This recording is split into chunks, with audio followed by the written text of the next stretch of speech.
Y vámonos con la siguiente pregunta. Dice Roberto Estremera, dice: a mi entender, Estados Unidos hace bien en ayudar a Ucrania a defender su territorio, pero no creo que Estados Unidos debe de apoyar a Taiwán, una isla que pertenece a China.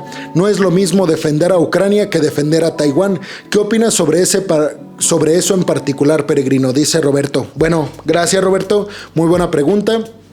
A ver, es cierto, Taiwán para nada es el mismo caso de Ucrania.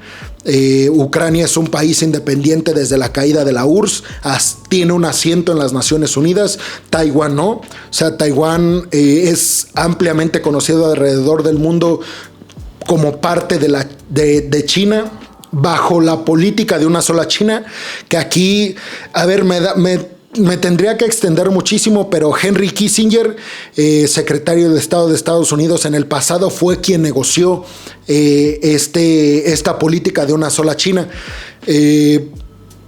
¿Qué estipula esta política de una sola China? Es un mismo territorio, pero dos sistemas de gobierno y dos sistemas políticos, que es lo que actualmente se tiene en la isla. O sea, la isla no es un país, no tiene... la isla taiwanesa no tiene una silla en las Naciones Unidas, pero tiene su propio sistema político y también tiene su propio sistema económico. Esto viene desde que pues los comunistas y los capitalistas se enfrentaron en China, ganaron los comunistas como también ganaron en Vietnam. Los liberales y capitalistas huyeron hacia la isla taiwanesa. Y pues obviamente contaron siempre con el apoyo de Estados Unidos. En ese tiempo China pues no tenía todo el poderío militar que tiene ahora. Entonces el status quo que hay actualmente es, pues tú, o sea, vas a dejar a la isla así. No tiene un asiento en la ONU como país independiente, pero tampoco lo puedes obligar a seguir tu sistema político y tu sistema económico, que es economía mucho más controlada, dependiente del Partido Comunista Chino en Pekín, y un sistema político basado más en un socialismo comunismo que en un capitalismo voraz como es el que se tiene actualmente en Taiwán, en la isla. Ahora, justamente les di la noticia el día de ayer, antier me parece, de que Taiwán intenta, pues, mediante su influencia tecnológica, buscar presionar a países para que le den el estatus y lo reconozcan como país. Ahora, pues ayudar a Taiwán, lo cierto es que en esa negociación de Henry Kissinger con China, con respecto a Taiwán, se especificó que Estados Unidos iba a defender a la isla si China intentaba por la fuerza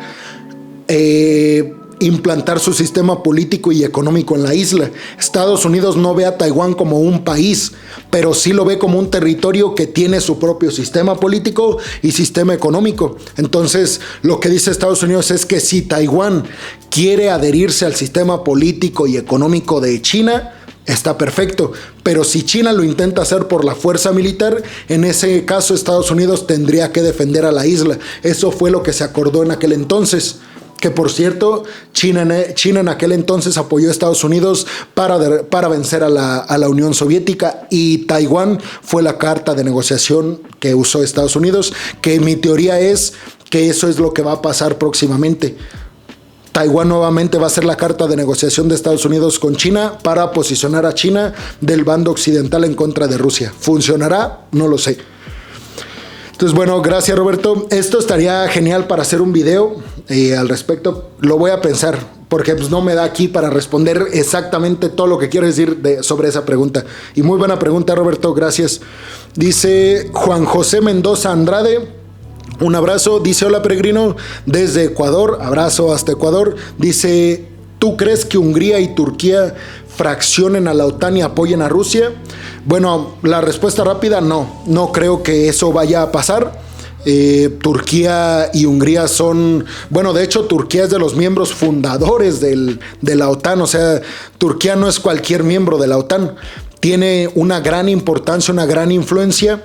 Lo que pasa es que ahora con Erdogan tiene una posición mucho más nacionalista, más soberanista. Entonces, él vela más por los intereses internos de Turquía que por los intereses globalistas. Ahora, si llega, ¿qué significa esto? Pues que si a Turquía le conviene hacer negocios con Rusia, pues los va a hacer sin importar que esté invadiendo Ucrania. Y Hungría, la misma posición. Un gobierno encabezado por Viktor Orbán, de corte muy nacionalista, muy soberanista, muy en contra de estos intereses globalistas estadounidenses, imperialistas británicos, pero nunca se saldrían de la OTAN porque eso es un seguro. El que sean así no quiere decir que apoyen a Rusia, simplemente quiere decir que van a hacer negocios con quien sea si eso le beneficia a su país, porque su país es primero antes que, por ejemplo, la OTAN. Ahora, yo creo que a Turquía va a llegar otro candidato, no creo que Erdogan gane las elecciones por todos los detalles, digámoslo así, que ha tenido su gobierno. Entonces, no, yo creo que no van a fraccionar la OTAN y yo creo que son miembros muy importantes, más Turquía, por supuesto, que Hungría, pero Hungría también. De hecho, pues ya ratificaron la entrada de Finlandia, seguramente van a aceptar la entrada de Suecia. Y no, o sea, la OTAN está muy fuerte dentro. De hecho, no sé si sepan, Turquía tiene muchos problemas por unas islas en el mar Egeo con Grecia. Y son los dos miembros de la OTAN, pero son problemas entre dos miembros de la OTAN. O sea, eso no significa que Turquía no va a ayudar a Grecia si los invade, por ejemplo, Rusia. Son temas como muy aparte, y eso pues tenemos que separarlo, entenderlo así, que hay, siendo la OTAN un grupo defensivo, si quieren, entre comillas, pues no repercute en las cuestiones internas de los países para negociar con otros. Por supuesto que lo ideal sería que Turquía apoye la visión general de la OTAN, pero si no lo hace, pues la OTAN no los puede obligar. Dice Wilmer Contreras, Estados Unidos está más fuerte que nunca. ¿Será que Estados Unidos y la Unión Europea pueden derrocar a Rusia y a China a la hora de una batalla? Dice Wilmer Contreras. Bueno, no sé si te refieres a una batalla militar. Pues en una batalla militar la verdad es que yo creo difícil que se llegue a dar. Yo soy muy escéptico pensando en que Estados Unidos se va a enfrentar militarmente a China. No creo que suceda. No va a haber estos choques directos porque significaría estar hablando de ojivas nucleares. Son potencias nucleares. Entonces básicamente no se puede dar un enfrentamiento. ¿Cómo se puede dar un enfrentamiento entre estos como se está dando con Ucrania? O sea, si hay una guerra entre Rusia y Occidente, o entre Rusia y la OTAN, o entre Rusia y Estados Unidos, pero a través de Ucrania, un país que no tiene bombas nucleares. O por ejemplo el caso Taiwán. Si es que se diera, que yo no creo que se dé, un enfrentamiento militar entre China y Taiwán, pues sería un choque entre China y Estados Unidos, o China y la OTAN, o China y Occidente, pero a través de Taiwán. No directamente, porque repito, son potencias nucleares. Ahora, pues créanme, peregrinos, que estamos viviendo una especie de Guerra Fría 2.0. En los próximos años se va a hablar de todo esto como se habla de lo que pasó con la URSS, de todos los enfrentamientos. Hay una pelea directa entre dos bloques, entre Occidente, un bloque, y el otro bloque, China y Rusia, por apoderarse del mundo, en cuestiones pues de hegemonía, en cuestiones de liderazgo económico, visión política. Entonces, pues créanme que estamos en un parteaguas, viviendo un parteaguas, y el sistema que vamos a tener, yo creo, por los próximos 100, 200 años, se está definiendo en estos momentos. Ahora, ¿quién creo que va a ganar? No sé quién va a ganar, pero sí creo que es muy, muy complicado, muy complejo que China y Rusia tengan éxito quitándole la hegemonía a Occidente, por todo lo que significa, por toda la carga histórica que tienen todos los países occidentales. Son las principales economías del mundo, son los países que imprimen el dinero. Entonces yo lo veo demasiado complicado, pero no lo veo tampoco imposible. Y bueno, entonces vámonos con la siguiente, que es de Eric Gutiérrez Murguía. Un saludo, Eric, muchas gracias por tu pregunta. Dice, si la contraofensiva ucraniana es exitosa, ¿qué posibilidad hay que recuperen territorio y que Rusia los deje en paz? Bueno, esta no sé porque me parece muy repetida la primera que mencioné, Eric, pero bueno, Yo creo que la contraofensiva ucraniana, como lo dije, se va a centrar en recuperar la península de Crimea. Pienso que es probable que lo logren, y una vez con el control de la península de Crimea, creo que lo que va a suceder es que van a usarla como carta de negociación para un acuerdo de paz, y lo que va a exigir Ucrania es regresarle la península de Crimea a Rusia, a cambio de que Rusia renuncie a esos territorios anexionados en el este de Ucrania, que es Lugansk, Donetsk, Zaporilla y Jersón. Y me parece que van a intentar tener el estatus que se tenía en el 2015, siendo Crimea controlada por Rusia, y repito, estos 4 territorios regresados a Ucrania. Ahora, pues si la contraofensiva ucraniana es exitosa, ahora de que termine el conflicto, pues yo lo veo complicado. Inclusive el Pentágono ha mencionado en varias ocasiones que es un conflicto para varios años, que es un conflicto que piensa el Pentágono durará 2 décadas, y que será un conflicto parecido al que vivió la Unión Soviética en Afganistán en el contexto de la Guerra Fría. O sea, una guerra desgastante, larga, y que algunos dicen lo están... pues están asimilando, están como tejiendo una analogía entre lo que está pasando ahora con lo que pasó en la URSS en Afganistán. Y rápidamente les digo, cuando fue la Guerra Fría, lo que hizo Estados Unidos en Afganistán en los 2000, lo hizo Rusia en Afganistán, pero en la Guerra Fría, en el contexto de la Guerra Fría. Duró muchos años ese conflicto, tampoco la URSS pudo ganar, se debilitó muchísimo, y muchos le aquejan todo ese desgaste militar que vivió la URSS en Afganistán a que haya caído la Unión Soviética. Entonces muchos piensan que lo que está pasando ahora en Ucrania es eso mismo que vivió la URSS en Afganistán. Es decir, que Rusia se está desgastando, que está gastando recursos económicos, militares, de todo tipo, está friccionando sus relaciones con varios países alrededor del mundo, y lo que va a provocar es que va a llegar un punto en el que el debilitamiento de Rusia va a ser tal que va a tener que ceder ciertas cuestiones para la negociación con Ucrania, y sobre todo con Occidente. Entonces no sé si pase eso, lo mismo que pasó con la URSS en Afganistán, pero lo cierto es que es una analogía que tiene bastante sentido. Entonces, bueno, gracias Eric por tu pregunta. Ya estamos llegando al final, vámonos con la penúltima. Dice Albertano Alvarado: saludos Albertano, dice: saludos peregrino desde Houston, Texas. Mi pregunta es: sabemos que uno de los factores de la guerra Rusia y Ucrania es porque la OTAN está creciendo alrededor de Rusia. ¿Por qué diablos no le declara la guerra a la OTAN para que no se siga expandiendo?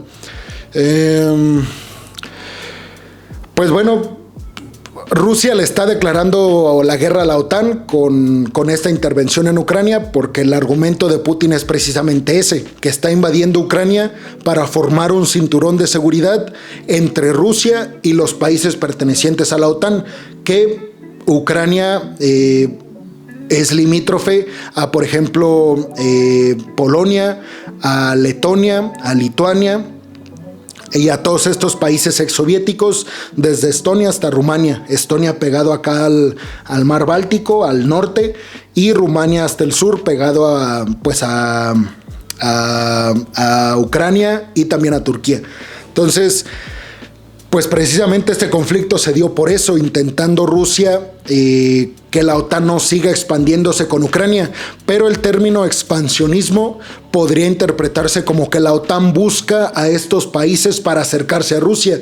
Y la realidad es que son estos países los que van y piden ingresar a la OTAN para que Rusia no los invada, como fue el caso de Georgia y como es el caso de Ucrania, y que también lo fue en 2014. Porque, o sea, muchos pensamos que la guerra en Ucrania empezó el año pasado, en 2022, y lo cierto es que empezó en 2014.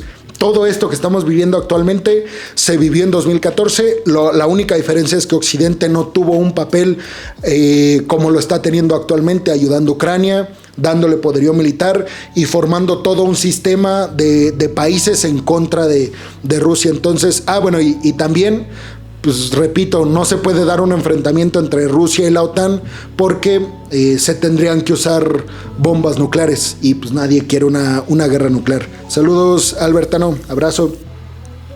Y vámonos con la última pregunta, que es de Rafael Paulino. Dice: hola peregrinos, soy de República Dominicana. Saludos, Rafael, hasta República Dominicana.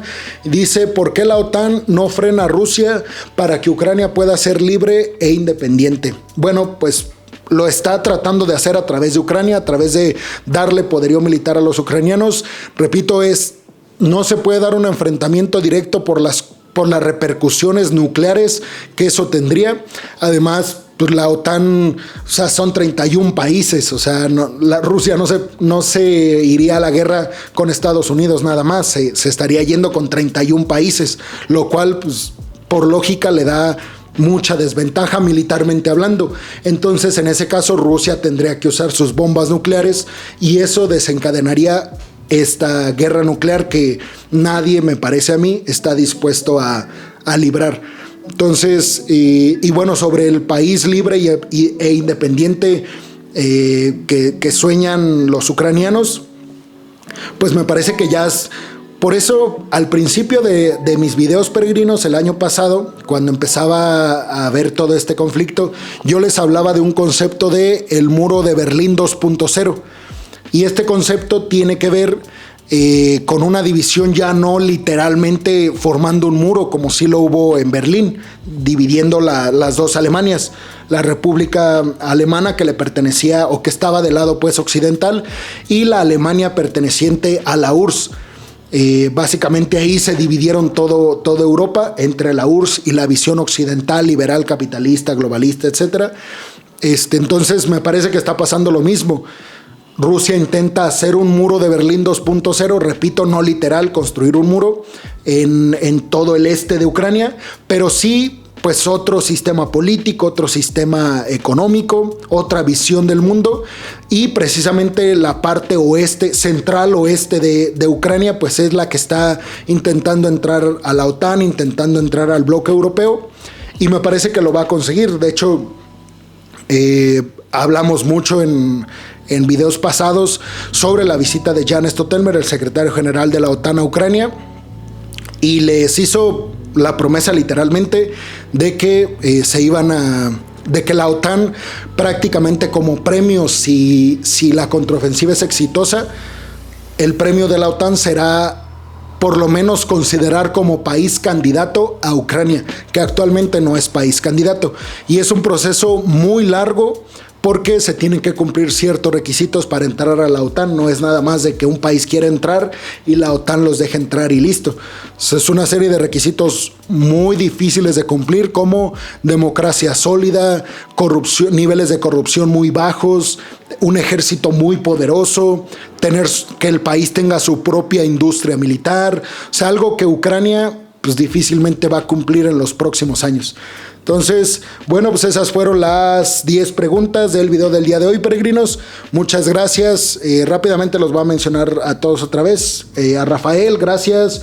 A Albertano, a Eric, a Wilber, también a Juan José Mendoza, a Roberto Estremera, también a Israel, a González Israel, a Karen.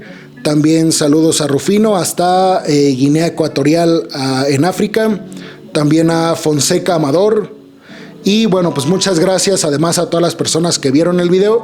Y pues nos vemos en el siguiente video de este tipo. Recuerden, les voy a poner ahí que me escriban sus preguntas y yo las voy a estar respondiendo. Entonces, bueno, muchísimas gracias, peregrinos, por estar viendo este video, por todo su apoyo y por participar en la dinámica de las preguntas. Abrazo y muchas gracias.